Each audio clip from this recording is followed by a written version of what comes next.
Hiya, welcome to this video. Welcome back if you are subscribed to my channel. Welcome if you're new. Today I want to discuss the difference between nocturnal and diurnal species, or species that are up during the day, of reptiles, their biological differences and their care differences. So before we jump into this video, don't forget to subscribe to my channel and drop a like if you want to, and pop a comment of any ideas that you would like to see in the future. But let's hop right in. And before they start, I have got notes in my diary, in my books, that I don't make any sense because I've done some research on this video. Because I only possess diurnal species of lizards, so it might be the dragon and Aragon, my Chinese water dragon over there. I am looking into getting the nocturnal species, so things like that, something like a crested gecko, and even, if I remember rightly, leopard geckos can be nocturnal as well. So I am looking into getting to these. That's part of the reason why I wanted to do this video, because I've been doing research for my own personal collections so that I can get them properly and care for them properly. Let's get started. So first of all, there are some key differences in their genetics and their general makeup. So for one thing is, I will insert a picture here. Diurnal species of lizards tend to have a third eye on their spot on the top of their head. Now, both Aragon and Thorn have one.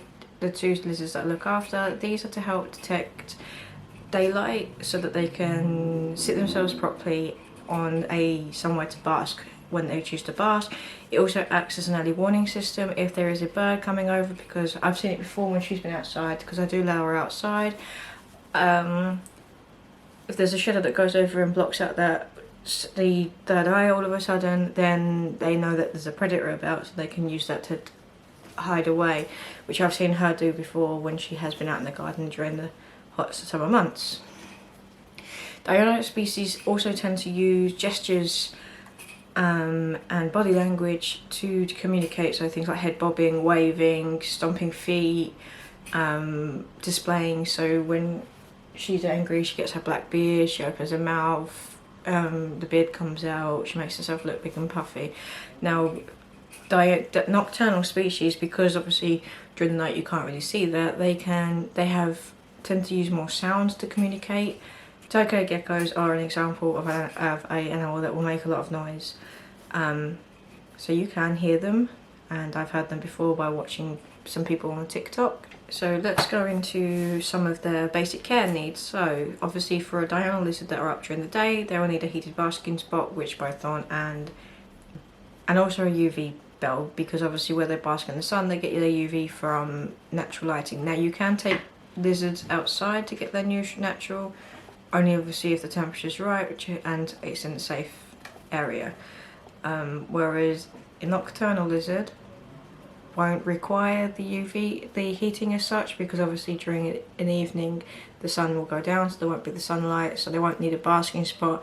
But yeah, please do check the correct temperatures of those lizards to make sure you get it correctly.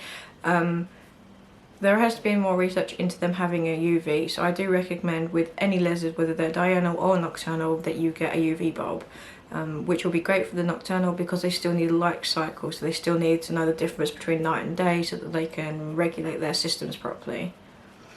If you don't use a UV, although I recommend it, making sure that your calcium has a proper D3 supplement in there so that it can use.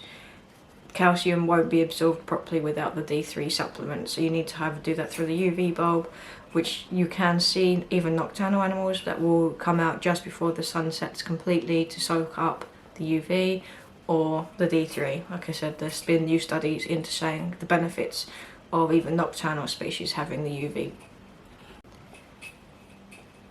Even when the genetics, even down to their eye, the way their eyes are also different. So diurnal species have great colour vision. They have these round pupils like we do, so that they can absorb as much light as possible. And they just generally are good for obviously seeing day. Whereas in nocturnal species, especially like the crested gecko and the leopard gecko, they have crested geckos, like crested geckos and leopard geckos have rod cells to help them see during the night, and it makes their eyes look like cat eyes, so that they have better vision during the night. Where their eyes are adapted to be able to see during the night. So then all you need to do is then decide whether the diurnal species or nocturnal species are for you. So basically it depends on your lifestyle. Obviously if you're up during the night, nocturnal species are great for you. If you're up during the day, I'll get a diurnal species. Or like me, who's up during the day but tends to go to bed a bit later, sort of 11 o'clock, that will be fine as well, because I'll just be getting out of bed for handling and to feeding and stuff, because I'd like to obviously watch them eat as well in the process. So yeah, just make sure you do your research on both species, but that's the basics of what's the difference between the two, so that you can have a look and see which choice that you want. So I'm going to leave this video here. I'd like to thank you guys for watching, and I'll see you guys next time. Bye!